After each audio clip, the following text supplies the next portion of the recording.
సంవత్సరంలో బాబర్ అనే పేరు కలిగిన ఒక ముస్లిం మన దేశం మీద దండయాత్ర వచ్చింది. ఆ 1526లో అంటే రేపు 2026 వస్తే కరెక్ట్గా 500 సంవత్సరాలు, అంటే ఇప్పుడు 497 సంవత్సరాలు అయింది అది కూల్చి. 497 సంవత్సరాల నుంచి ముస్లింలు పరిపాలిస్తున్నప్పుడు కొంతమంది సాధువులు పోరాటం చేశారు. వాళ్ళ చేతుల్లో, ముస్లిం రాజుల చేతుల్లో కొన్ని వేల మంది సాధువులు అక్కడ మళ్ళీ రాముడు ప్రతిష్ఠించడం కోసం ప్రాణాలు అర్పించారు. ఇంగ్లీష్ ప్రభుత్వం వచ్చిన తర్వాత వాళ్ళు ఏం చేశారంటే మన గొడవల్లోకి దూరి అనవసరంగా హిందువులు కోపం తెప్పించుకోవద్దని చెప్పి వాళ్ళు ఏం చేశారంటే, సరే అక్కడ రాముడు చూస్తే చిన్న విగ్రహాలు పెట్టుకుని అక్కడ పూజ చేసుకోండి అన్నారు. అలా చిన్న అదే ప్లేస్లో ఆ మసీద్ పక్కనే ఒక చిన్న కొట్టం వేసి అందులో రాముడు విగ్రహాలు పెట్టి పూజ చేసేవారు. చేసిన తర్వాత వాళ్ళు దాన్ని ఏమి మసీద్ తీయమనలేదు, గుడి కట్టుకోమనలేదు. ఏమి కాకుండా మధ్యస్థంగా ఏం చేశారంటే, మీ దేవుడిని పెట్టుకుని మీరు పూజ చేసుకోండి అన్నారు. అలా పూజ జరుగుతుంది అక్కడ అయోధ్యలో పూజ జరుగుతుంది ఆ మసీద్ పక్కన. తర్వాత ఏం చేశామంటే, మనం అసలు మాది కదా, మాకు ఇవ్వండి, స్వాతంత్రం వచ్చింది కదా. స్వతంత్రం రాకముందంటే ఎవడో పరిపాలించేది. ఇప్పుడు స్వతంత్రం 1947లో స్వతంత్రం వచ్చిన తర్వాత మేము మన దేశం, మనదే కదా దేశం. మాకు ఈ దేశం వద్దు అనుకున్న వాళ్ళు వెళ్ళిపోయారు. మాకు వద్దు, మేము హిందువులతో కలిసి ఉన్నాం అనుకున్న వాళ్ళు పాకిస్తాన్ కింద వెళ్ళిపోయారు. వెళ్ళిపోయిన తర్వాత ఎవరిది ఇది? మందే కదండి. మరి మందే అయినప్పుడు మాకు ఈ దేశం వద్దని వెళ్ళిపోయిన వాళ్ళు వెళ్ళిపోగా ఇంకా ఆ మసీద్ ఎందుకు ఉండాలి అక్కడ? ఇది మనం అడిగాం. ఆ మసీదు ఎందుకు ఉంది? సరే ఉంది, అక్కడ ఎవరైనా నమాజ్ చేస్తున్నారా? చేయట్లేదు, పాడుపడిపోయింది. అది పాడుపడిపోయిన మసీదుల్లో నమాజ్ చేయకూడదు అనేది ఖురాన్ చెప్తుంది. పాడుపడే మసీదుల్లో నమాజ్ చేయరు. మరి చేయరు కాదు కదా, అలా ఉండాలా? మాది కదా అది, మాకు ఇవ్వమని మన కోర్టులోకి వేసేసి ఈ 500 సంవత్సరాల్లో సుమారు 1947 నుంచి లెక్కేసుకుంటే సుమారు ఒక 100-125 సంవత్సరాల నుంచి మన ప్రభుత్వంతో పోరాటం చేసాం మనం. ఇది అర్థం చేసుకోవాలి. 125 సంవత్సరాల నుంచి మన ప్రభుత్వంతో మనం పోరాటం చేస్తున్నాం.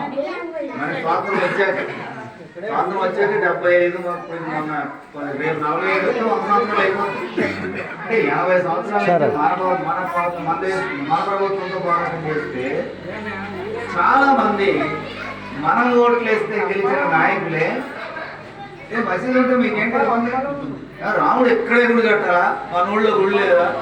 అయోధ్యలోనే రాముడు గుడి కట్టాలా? ఎవరి ఊళ్ళో రాముడు గుడి ఉంది కదా, ఇక్కడ కట్టి తేరాలని ఏంటి అని కొంతమంది. మరికొంతమంది ఏం చేశారు, అక్కడ పెద్ద ఆసుపత్రి కడదాం, దేవుడు గుడి కట్టాలా? కొంతమంది ఏం చేశారు, పెద్ద మెడికల్ యూనివర్సిటీ పెడదాం. అసలు ఇక్కడ రాముడు పుట్టాడు అని మనం నమ్ముతున్నాం కాబట్టి అంతే కదా.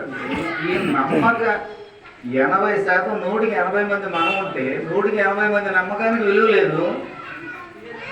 కేవలం కొంతమంది చెప్పే మాటలకే విలువ ఉంది. అంటే మనం ఏ స్థితిలో ఉన్నామంటే, మన దేశంలో మన మాటకి చెల్లుబాటు లేని స్థితిలో, దౌర్భాగ్యమైన స్థితిలో మనం ఉన్నాం. 80% మంది మనం చెప్పే మాటకి విలువ లేదు.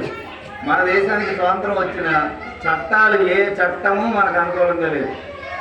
ఏ చట్టం కూడా మీకు అనుకూలంగా లేదు.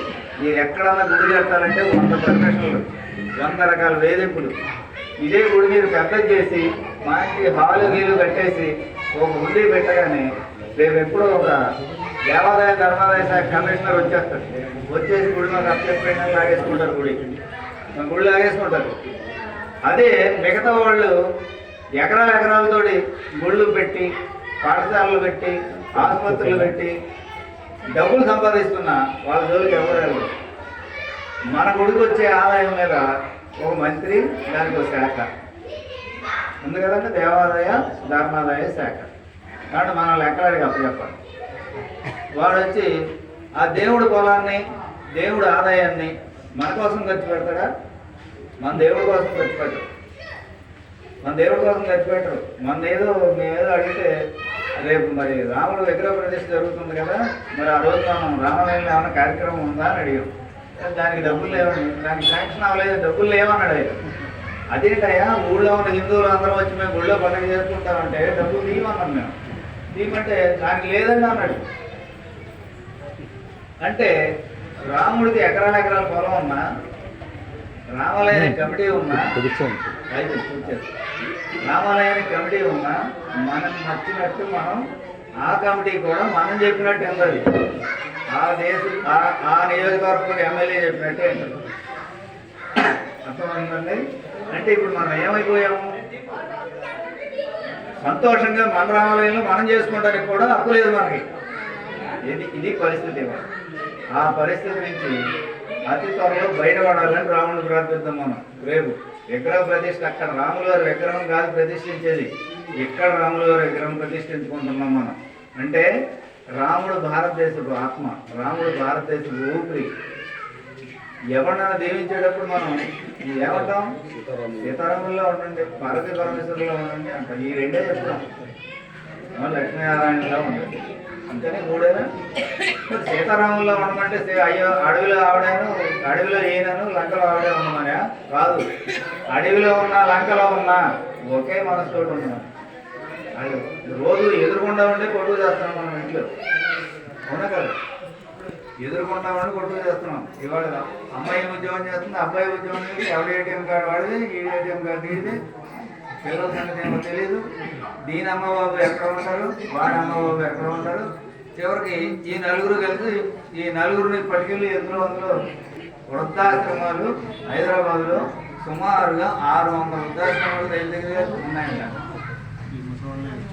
అంటే ఎవరు ఇట్లా చోట్ల